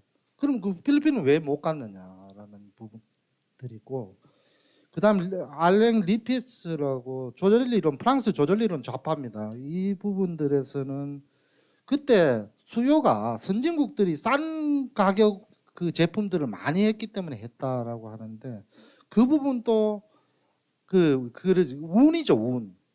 근데 그것만으로는 되지 않습니다. 박정희 대통령이 아까 리더십 그 부분이 들어가지 않으면 안 되고 지금 보면 거의 유일한 길을 걸었는 거예요. 그 길이 보면 간들간들해요. 그때 좌파가 한 번이라도 잡아버리면 18년에 하셨는데 좌파가 물론 뭐 D는 빼고요. 18년 하셨는데 그때 DJ가 한 번이라도 잡아버리면 우리는 나락으로 떨어져요. 경제학에서. 그거는 뒤에 잠깐 얘기를 할게요. 그런데 경제성장과 비판하는 게 그게 있죠. 독재했잖아 라고 하죠. 그 연구가 많이 됐어요. 그 로버트 베로라고 하버드대 교수가 1996년에 해보니까 민주주의를 하면서 경제성장을 이룬 국가는 없더라. 그런데 데런 아세모글루라고 15년 이후에 하니까 몇 개 국가가 있어요. 정예 관계가 나타나요. 그건 뭐냐면 최근에 와서는 그런 관계가 있지만 박정희 대통령 시대 60, 70년대에는 그게 불가능했다는 거예요. 그게 학계에서 증명이 되고 있습니다. 그러니까 약간의 희생 그러잖아요. 제가 자유에 대한 약간의 제한은 있을 수가 있었다. 그게 독재냐? 독재는 아니다는 거죠. 그러면 그걸 독재라고 한다면 우리는 영영 성장을 못하는 그런 이 10위권의 달성을 못했다. 이렇게 저는 보고 있고요. 그러면 박정희 정신의 미래성은 뭐냐? 지금 또 우리는 내부 체제 전쟁 중이다. 이렇게 보고 있고요. 그 체제 전쟁 중이 정치적 측면이 아니라 경제적 측면에서, 경제적 측면에서, 경제학적 측면에서 좌파 경제학이 가장 들어서는 게 문재인 정부 들어서 소득주도 성장론입니다. 그게 저는 그 배후 뚫으면 예전에 남미에서 유행했던 종속 이론이라고 저는 보고 있거든요. 그렇게 주장하는 학자는 없어요. 그런데 저는 그렇게 주장을 해요. 그렇게 주장을 하는데 그 다음에 대기업 집단 정책인데 그러면 저는 최종 이제 마지막 마무리를 하려고 하는데 박정희 정신의 미래성은 누가 하려고 했느냐? 박근혜 대통령이라는 거예요. 왜? 통일이 된다면 북한을 어떻게 우리 수준 아니면 우리의 7, 80%라도 올리는 수준으로 올리려면 박정희 모델이 아니면 올릴 수가 없다는 거죠. 거기에 박정희 정신의 박정희 경제 모델의 미래성이 있다는 거. 이렇게 말씀드리고 마치겠습니다. 감사합니다. 네, 우리 김은현 박사님이 굉장히 시사성 있는 말씀을 많이 하셔서 제가 좀 충격받아서 정리를 다 못하겠습니다. 근데 말씀 듣고 나니까 박근혜 대통령의 정치적 컴백의 명분이 있네요. 오늘 보니까. 예, 뭐 그렇고 또 박 대통령이 방공 블록으로 전략적인 그 지도자로서 모습을 보였다는 것. 그런데 지금 보니까 이 뭐 5.18, 4.3 해가지고 다 민주화 세력들 보상을 받는데 우리 박승구 장군도 계시지만 월남전 참전이라든가 구로공단에서 가발 머리 깎아서 그 했던 우리 아줌마 우리 어머니 세대들 희생은 누가 보존해 줍니까? 다 보상 몇 억씩 떡떡 떨어지는데, 예? 그럼 국가가 어떻게 유지가 되느냐? 이런 문제를 참 제기를 할 수가 있는 겁니다.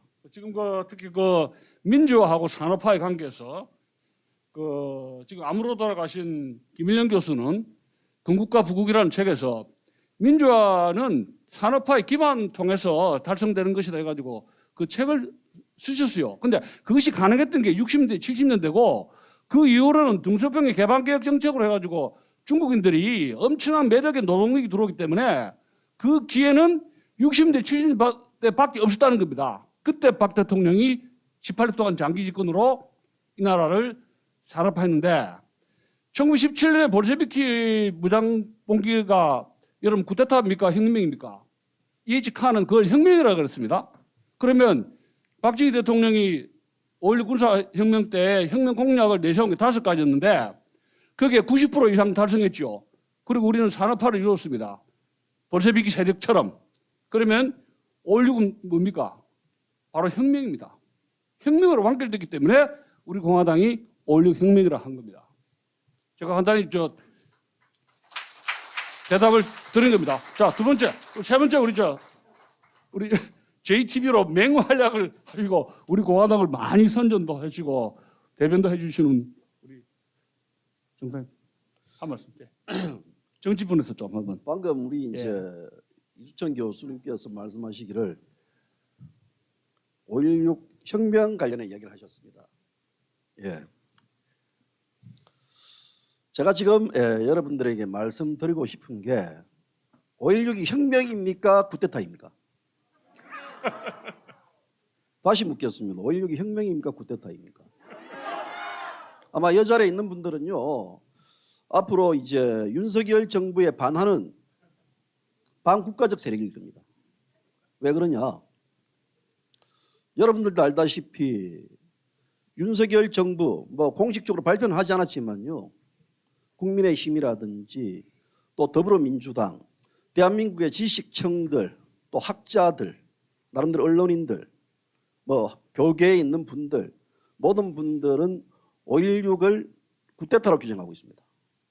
우리나라 뭐 국가 교과서에도 5.16을 국가 쿠데타로 규정하고 있기 때문에 또 대법원도 그렇게 판결을 하고 또 헌법재판소도 그런 결정문을 내렸습니다. 근데 아마도 이 자리에서 제가 볼 때는 5.16을 혁명으로 규정하지 않는 이상, 지금 방금 우리 자성희 이사님께서 말씀하신 내용이라든지 우리가 여기서 말하는 박정희 대통령의 공과 업적들은 모든 게 쿠데타에 의한 하나의 그 발생적 요인으로 폄하되고 또 이 무시 외면당하지 않을까라는 그런 생각을 가지면서 제가 말을 시작하겠습니다. 오늘 이 자리가 있는 게 10분 정도 자리를 제가 부여받았는데요. 지금 보니까 시간이 3분이 지났습니다. 3분이. 자, 저는 대표적으로 80년대 386 운동권 세대입니다. 또 80년대 데모도 많이 했고, 어쩌면 지금 현재 우리 공화당이 가는 가치와 방향 전혀 다른 사람일 겁니다.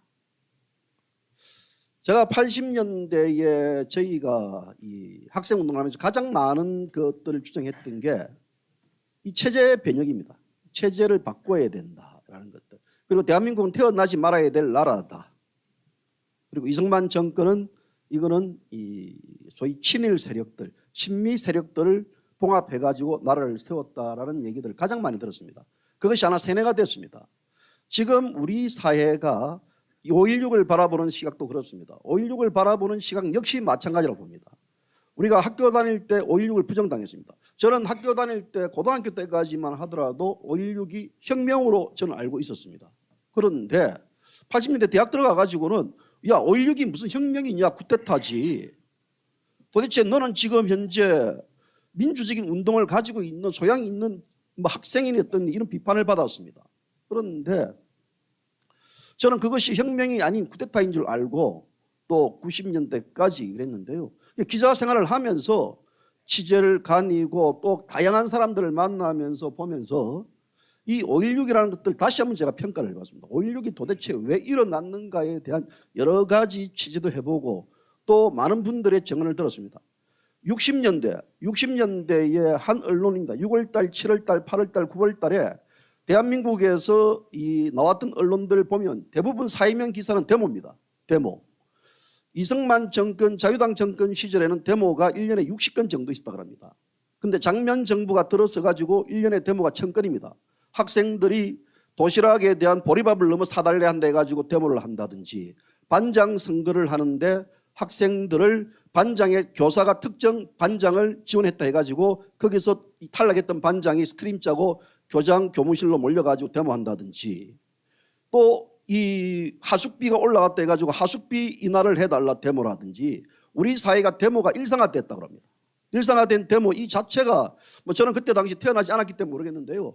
제가 이제 오늘 이 세미나를 하면서 관련된 언론들을 다 찾아봤습니다. 찾아보니까 그렇게 주류를 이루고 있습니다. 그렇기 때문에 이 사회가 당시 60년이라 그러면 한국 전쟁이 끝난 지 약 7년이 지났습니다. 7년이 지났기 때문에 북한에 대한 위협이라든지 공산주의 위협이라든지 우리 사회가 미친 영향이 굉장히 컸다고 봅니다. 그럼에도 불구하고 계속해서 데모, 사회 불안, 아마도 5.16 혁명은 박정희 대통령이 주도해서 일으켰지만 그것은 백성들, 국민들이 그 혁명을 일으켜서 이 나라를 바로 세워달라는 그 염원을 담은 것이 아닌가라는 저는 생각을 해봅니다. 그렇기 때문에 5.16 자체는 혁명으로 저는 생각하는데요. 여기에 따라서 다양한 견해들이 있습니다. 여기에 대한 다양한 견해가 있지만 저는 목이 칼이 들어와도 혁명이라고 합니다. 문제는 뭐냐면 박근혜 정부 때입니다. 박근혜 정부 때. 박근혜 정부 때 이 박근혜 대통령이 바라보는 5.16 혁명들 2007년도에 박근혜 대통령은 5.16은 이 혁명이라고 얘기했습니다. 쿠데타가 아니다고 얘기했습니다. 자, 그런데 2012년도에 박근혜 대통령은 5.16은 이 역사적인 일이었다. 한 발짝 약간 물러나고 있지만 그래도 5.16은 혁명이라는 말을 계속 주장을 했습니다. 문제는 뭐냐면 박근혜 정부에서 임명한 자들입니다. 장관들 또 박근혜 정부에서 각 국정원장들 예를 들어 국정원 3명 국정원장이 지금 현재 구속되어 있습니다. 이 3명의 국정원장은 5.16에 대해서 어떻게 평가했느냐. 자, 국회 인사청문회에서 물어봅니다. 5.16이 쿠데타인가 혁명인가. 전부 다 모두가 쿠데타라고 다 말을 하고 있습니다. 그것뿐만 아닙니다. 정홍원 국무총리도 마찬가지입니다. 5.16은 국가교과서에 쿠데타로 명기되기 때문에 그게 맞지 않느냐라고 말을 합니다. 또 황교안 전 총리도 마찬가지입니다. 황교안 전 총리는 알다시피 공안검사 출신입니다. 공안검사 출신이 5.16이 뭐냐 물어보니까 5.16은 쿠데타라고 이야기를 합니다. 그 교과서에 나와 있다고 합니다. 그것뿐만 아닙니다. 우리가 지금 박근혜 정부 때 임명했던 자들 중에서 저는 단 한 명이 5.16은 혁명이다라고 말하는 사람을 저는 보지 못했습니다. 그런데 이 자리에 있는 우리 공화당 조원진 대표는 5.16 혁명이라고 합니다. 혁명이라.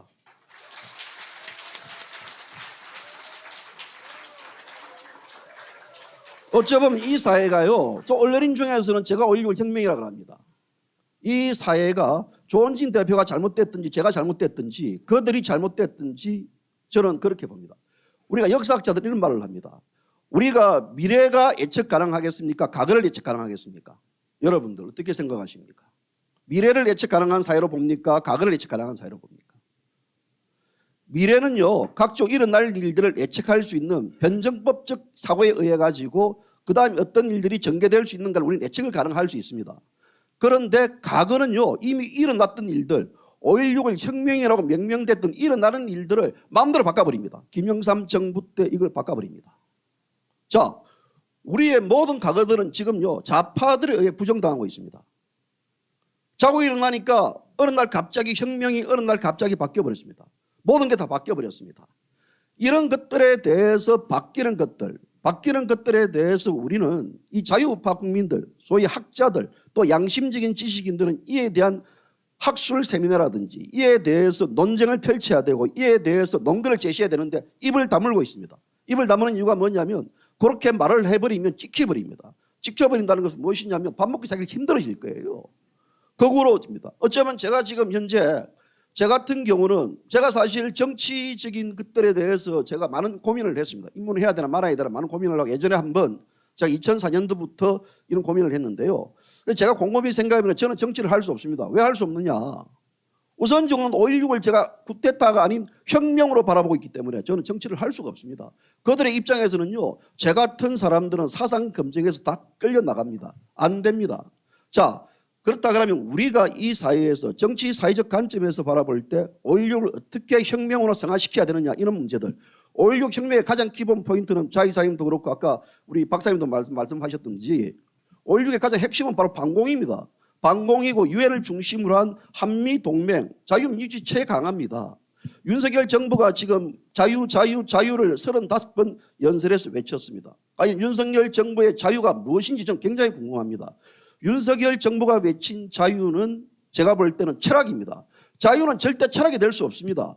자유는 희생, 자유는 우리가 누릴 수 있는 우리의 힘, 그 가치의 실현이라고 저는 그래 보거든요. 그런데 윤석열 정부는 자유를 마치 철학적으로 이야기를 하고 있습니다.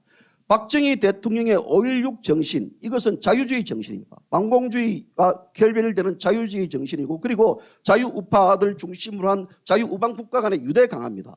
이 유대 강화 자체가 자유입니다. 그럼에도 불구하고 오늘 국민의힘은 5.16 혁명 관련해 가지고 그 어떠한 논평조차 내지 못하고 있습니다. 자, 국민의힘은 이틀 뒤입니다. 이틀 뒤에 5.18 강주에 가서 국민의힘에 있는 전 국회의원들 다 소집 동원령 내렸습니다. 그 예비군 동원령입니까? 뭐 국가 비상사태가 났습니까? 전체 대한민국의 그 국회의원은 각 한 명의 입법기관인데 모두가 다 전부 다 강주로 직결시킵니다. 자, 또 마찬가지입니다. 수석 비서관들 모두가 강주로 갑니다. 그래서 5월 18일 날 서울역 특별열차를 타고 다 내려간다고 합니다. 이것이 될 만한 일입니까?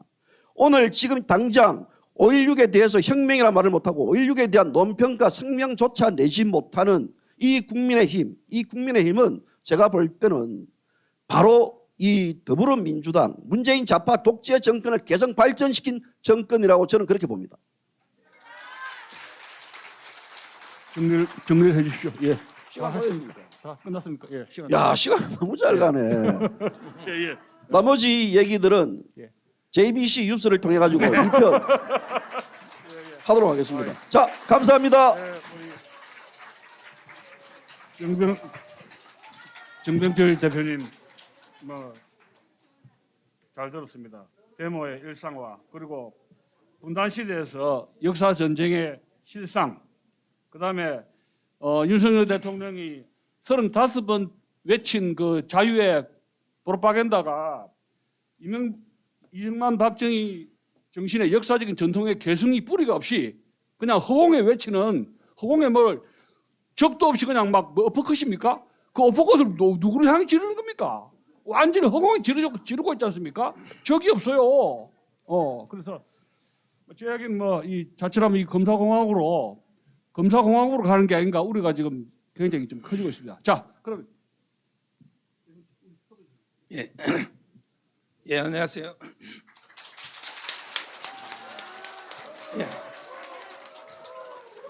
저는 이제 오늘 좀 이게 5.16 혁명이지만 범위를 약간 넓혀서 저는 한국 현대사의 세계 혁명이 있다.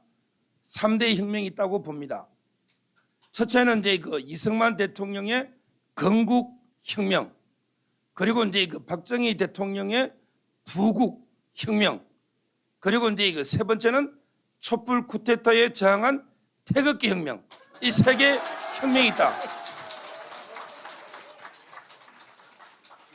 먼저 이제 건국 혁명에 대해서 보면요, 저는 뭐 혁명이라는 게 천명을 바꾸는, 어떻게 보면 이게 좁게 보면 국가 체제나 정체 이걸 이렇게 바꾸는 게 혁명이고, 넓게 보면 이게 경제 사회 다 이게 혁명인데, 우리 조선 500년의 왕정, 또 이게 고려 삼국시대의 왕정을 완전히 이제 뒤집고 민주공화국, 자유민주주의 이걸 이렇게 만든, 이게 가장 큰 혁명 아닙니까? 저희가 세계 3대 혁명에도 미국의 독립혁명이 들어가잖아요. 저는 이승만 대통령이 건국혁명을 논하지 않고 오히려 지역적인 뭐 선거 부정 가지고 4.19 혁명을 논하는, 이거는 이게 잘못됐다. 4.19 혁명은 지역적인 거예요. 오히려 이게 위대한, 정말 이게 건국의 과정은 저는 한마디로 이게 기적이라 봅니다. 제가 여론 2개 통계를 가져왔는데, 그때 미국 군정에서 8,000명을 상대로 여론조사했어요. 요즘 이게 뭐 갤럽이나 조작미터처럼 1,000명 하는 게 아니고 그 당시에 인구 8,000명을 조사했어요. 누구를 이게 우리 노선이 뭐냐? 미 군정에서 그때 사회주의가 70%였어요. 그리고 여기 공산주의가 10%입니다. 그럼 이게 80이었어요. 자본주의는 이제 13%밖에 안 되는 아주 어려운 이런 상황이었고요. 그다음에 성구회라는 단체가 이게 여론조사를 했는데 누굴 지지하느냐? 1위가 여운형은 이제 33%, 그리고 이제 이승만 대통령이 20%, 그다음에 김구가 17%, 그리고 이제 박헌영이가 15%, 그다음에 우리 위조 집회했던 이관술이라고 그것도 공산주의자죠. 이 사람이 13%, 그다음에 김일성이가 2%입니다. 이 말은 제가 좌파를 다 합쳐 보니까 63%예요. 그다음에 백번 김구도 약간 중도 중도로 빼면 결국에 우리 국민은 20% 정도가 이제 이승만을 지지하고, 그리고 이제 13%가 자본주의를 지지했습니다. 이 과정에 자유 대한민국이 탄생한 것은 그야말로 세계사의 기적이었다. 저는 이렇게 보고요. 이 모든 가장 큰 공의 하나가 이승만 대통령, 이분에게 우리 역사의 가장 1호가 많습니다. 프린스턴 대학의 박사학위 1호, 그 다음에 임시정부 초대 대통령, 그 다음에 해방 이후도 초대 국회의장, 그 다음에 초대 대통령 아닙니까? 모든 게 최초라가 따라다니는 선각자 이승만 대통령이 있었기 때문에 건국혁명이 가능했다. 첫째, 이렇게 봅니다.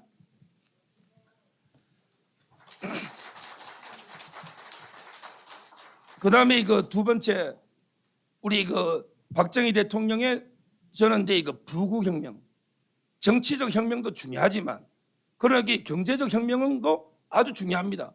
우리가 왜 신석기 혁명, 청동기 혁명, 철기 혁명, 왜 산업혁명을 논합니까? 이런 경제혁명이 정치 못지않게 중요하기 때문에 박정희 대통령이기 전까지는 과연 이게 우리가 노력하면 잘 살 수 있을까? 이걸 누가 생각했습니까? 우리도 노력하면 잘 살 수 있다. 우리도 할 수 있다. 이런 정신혁명. 그리고 저는 박정희 대통령 생가를 가서 정말 의록을 보고 제가 감동을 받았는데 보통 책에는 잘 안 나오더라고요. 그 생각에 가면 이게 새겨진 글귀입니다. 가난은 나라만이 구할 수 있다. 야, 저는 이게 우리 옛날 그 조선시대까지 야, 가난은 나라님도 못 구해. 가난은 이게 안 돼. 나라님도 못 구한다. 이게 우리 체념하고 포기하는 거였잖아요. 그런데 박정희 대통령은 가난은 오로지 나라만이 구할 수 있다. 이런 게 신념으로 정신혁명, 근대화혁명을 했지 않습니까? 이게 저는 위대한 박정희 대통령의 정신이다. 이렇게 두 번째 보는 거예요. 그리고 이제 그 세 번째, 저는 이게 중요하다 봅니다. 아마 이게 윤석열도 이승만, 박정희 대통령까지는 승계할 겁니다. 그러게 그게 아마 저는 한계가 아닐까. 진짜 중요한 거는 이 태극기 혁명, 이걸 제대로 개성해야만 이게 윤석열 정권이 어느 정도 순조롭게 5년 임기라도 할 겁니다. 뭐냐? 제가 여기 그 역사책도 쓰고 역사를 많이 보면서 보통 이게 혁명이라는 거는요, 다 이게 기존의 체제라든지 기존의 왕정이라 이걸 뒤집는 거 있잖아요. 이게 보통 혁명이 많은데 저는 이게 태극기 혁명은 세계 유례가 없는 진짜 위대한 혁명으로 보는 게 오히려 이게 우리 대한민국을 부정하는 오히려 자유민주주의나 시장 경제를 부정하는 이런 이게 그 쿠데타 세력에 맞서서 가장 이게 평화롭게 기존의 우리 대한민국의 이념을 지키겠다, 수호하겠다 이런 혁명은 없거든요. 보통 이게 혁명은 뒤집는 거 아닙니까? 근데 우리는 오히려 이게 좌파 문재인 정권이 우리 대한민국의 이념을 뒤집은 걸 바로잡겠다. 이런 게 그 이념으로 이렇게 지속적으로 조직적으로 장기적으로 이게 평화롭게 한 이런 혁명이 세계 어디 있습니까? 저는 정말 이게 태극 혁명이 위대한 혁명이다 이렇게 봅니다. 결국 문재인 5년 좌파 정권 얼마나 이게 그 반법치 반민주였습니까? 제가 이게 그 책에도 적어놨지만 이 탄핵만 보십시오. 탄핵에 제가 이렇게 결론 내렸습니다. 탄핵의 모든 과정은 가짜뉴스로 인한 여론악화, 이에 부안내동하는 무소신 배신자 국회, 그리고 이제 광장의 촛불에 불타버린 죽은 법치에 의해서 자행된 이런 게 쿠데타 아니었습니까? 이게 바로 잡은 게 이게 태극기 혁명이다. 저는 이렇게 봅니다. 그래서 결국 우리 공화당 정말 이게 그 5년 동안 엄청나게 고생했지 않습니까? 우리 이거 조원진 대표님부터 얼마나 이렇게 탄압받은 이런 게 정당이 어디 있습니까? 그래도 이게 가시밭길로 가고 정말 이게 고통의 칼날에 서더라도 한 번도 이게 두려워해서 뺀 적이 없어요. 정말 이게 저는 5년 동안 이렇게 투쟁한 정당 아닙니까? 그래서 이제 결론적으로 윤석열 정권께 제가 이게 뭐 경고 겸 이게 조언 겸 윤석열 정권이 5년을 유지하고 나름대로 성공하려면 세계 정신을 절대 잊어서는 안 된다. 이승만 대통령의 건국혁명의 정신, 그다음에 박정희 대통령의 부국혁명의 정신, 그리고 우리 대다수 자유파 국민들, 애국 국민들의 그 태극기 혁명의 정신, 이 세 개를 꼭 명심해라. 이렇게 제가 말씀드립니다. 네, 감사합니다. 우리 조정욱 변호사님은 세 가지 혁명, 건국혁명 및 부국혁명과 두 번째 촛불혁명, 세 번째 태극기혁명인데 윤석열 정권은 태극기, 촛불혁명을 청산하고 태극기혁명을 개선해야 정권의 안정을 취할 수 있다. 그런 말씀이시죠? 예, 다시 한번 뜨거운 박수 부탁드립니다. 예. 자, 그러면 마지막으로 우리 최고위이신 우리 한 교수님. 그 마지막으로 제가 이제 아까 우리 정병철 대표님 말씀에 의하면 제가 이제 밥그릇 끊어지게 생겼습니다. 저도 5.16이 혁명이라고 생각합니다. 뭐 학교에서도 왕따 당해서 밥그릇 잘리는 일이 생길지 모르겠는데 많은 말씀, 좋은 말씀 많이 하셨기 때문에 저는 한 가지만 말씀드리겠습니다. 5.16 관한 책을 많이 읽으면서 제가 느낀 거는 하여튼 쿠데타라고 규정을 합니다. 또는 뭐 군사정변 이렇게 규정을 합니다. 그런데 우리는 혁명이라고 규정을 하죠. 그런데 우리가 하나 여기서 중요하게 좌파들에게 알려야 될, 또 우리 자신이 알아야 될 중요한 내용이 있습니다. 첫째, 5.16은 군부만 주동이 돼서 나온 그런 혁명이 아닙니다. 사실은 뭐 육사 아까 그 장면에서 봤지만 뿐만 아니고 많은 국민들이 연도에 굉장히 많이 나오셨죠. 하여튼 많은 국민들이 호응을 했던 그런 혁명이었다 하는 말씀 드리고요.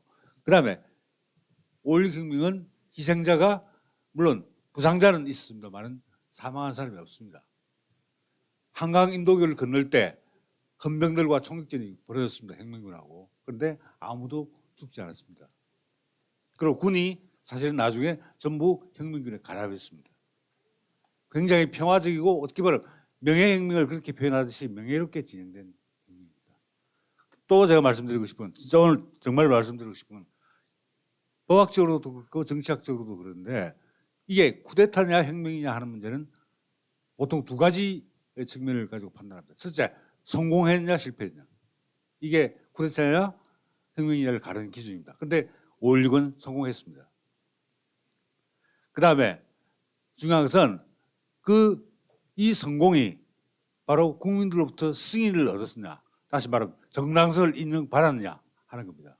그런데 국민들로부터 정당성을 인정받았다는 중요한 증거가 있습니다.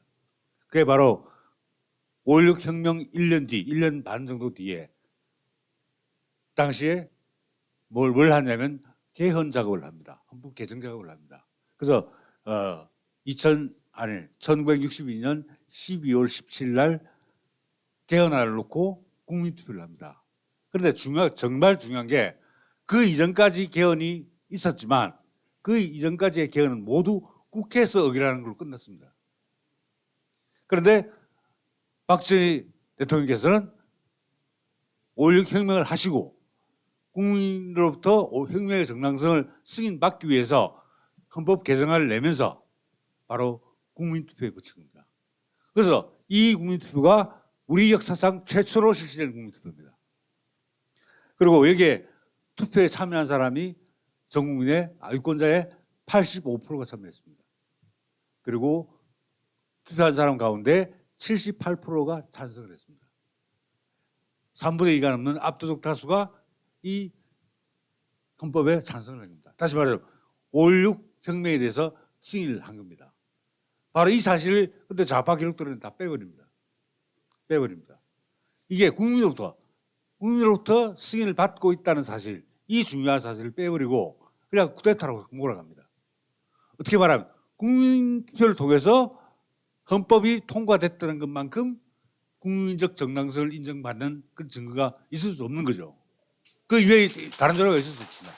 바로 이 가장 명백한 자료를 좌파들은 역사 왜곡을 위해서 무시해버리고 그렇게 하는데 우리는 앞으로 이 부분에 대해서 전부 좀 더 널리 알려서 선전을 해서 이게 국민적 정당성을 가진 혁명이었다라고 우리가 당당히 주장해야 될 것 같습니다. 이상입니다. 역시 법학자다운 분석이셨습니다. 특히 5.16 혁명이 민심을 확보를 했다. 윤무선 대통령도 그랬죠. 드디어 올 것이 왔구먼 하고 장안은 조용했습니다. 그렇죠? 그것이 이제 민심을 얻었다는 것이 사상자가 없었고 또 이제 개헌할 때 국민투표에 붙였다는 거. 이번에 검수완박에서 좀 국민투표에 붙일지 말지 국민투표 안 한 지 참 오래됐습니다. 그렇죠? 이거 제대로 해야 될 것 같습니다. 그래서 5.16은 국민적인 헌법적인 법적 정당성을 확보한 케이스다. 이 점에 대해서 우리가 많은 연구가 있어야 되지 않을까 그런 생각을 하게 됩니다. 오늘은 5.16 61주년 되는 날입니다. 저는 오늘 회의 중에 세미나 중에 축사를 통해서 말씀을 드렸습니다.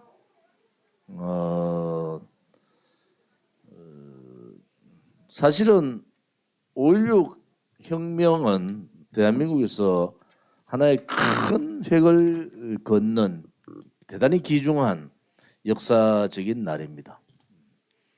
5.16 혁명 정신의 기본적인 내용은 5.16 혁명 공약에 보면은 반공을 국시로 한다. 2022년을 살고 있는 우리는 또다시 이 공산사회주의, 특히 자생적 공산사회주의와의 전면전에 돌입해 있는 겁니다. 정권은 어쨌든 공산사회주의 사회주의자들, 좌파들 혹은 그들이 말하는 진보 세력들에 의해서 정권이 보수 세력으로 넘어왔다고 합니다. 그 또한 대한민국의 역사에서는 굉장히 중요한 가치다.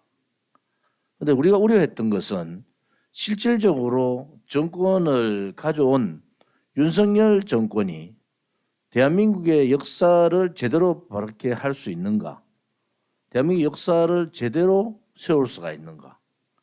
또 자유민주주의 체제와 시장 경제를 제대로 지킬 수가 있는가?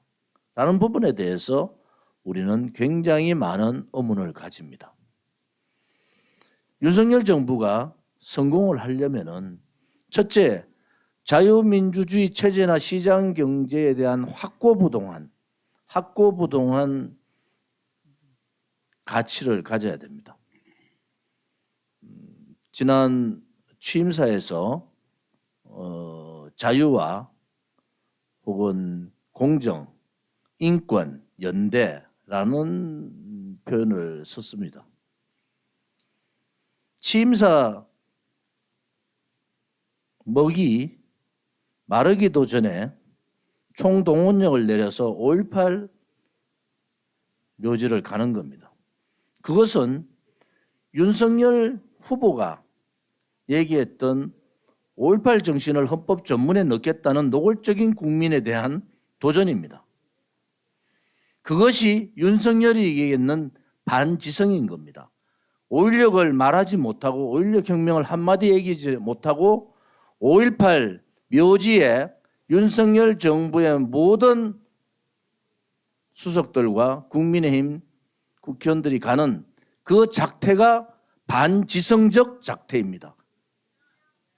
우리는 이 부분에 대해서 분명하게 봐야 합니다.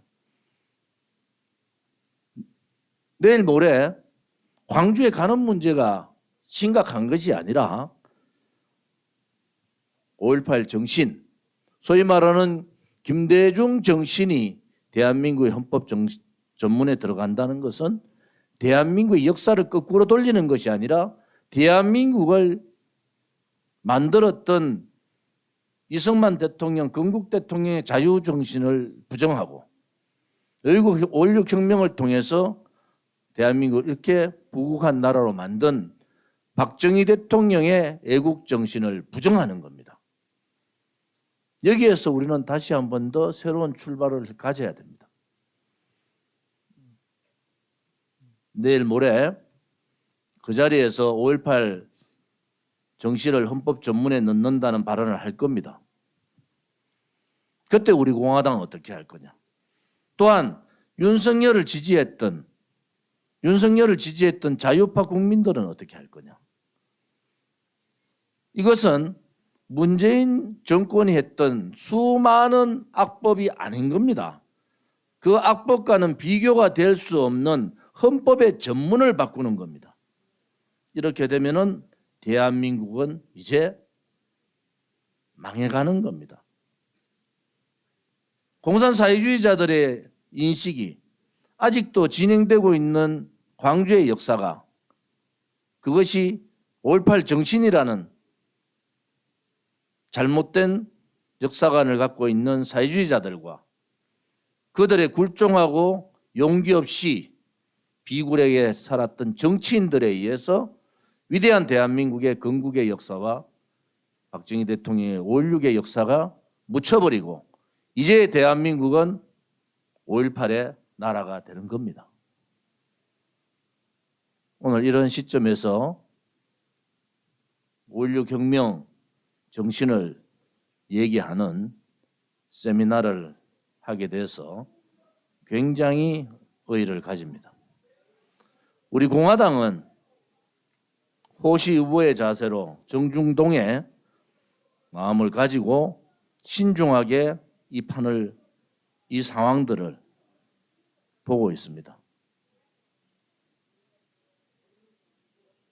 윤석열을 찍었던 많은 자유파 국민이 또한 윤석열 대통령이 주장한다고 해서 5.18 정신을 헌법 전문에 넣는데 그 또한 조중동을 비롯한 쓰레기 보수 언론들과 좌파 좌우 언론들이 합작해서 소위 말하는 좌우 야합을 통해서 5.18 정신을 헌법 전문에 넣는다고 하는 것은 있을 수 없는 반역사적, 반체제적 행위다.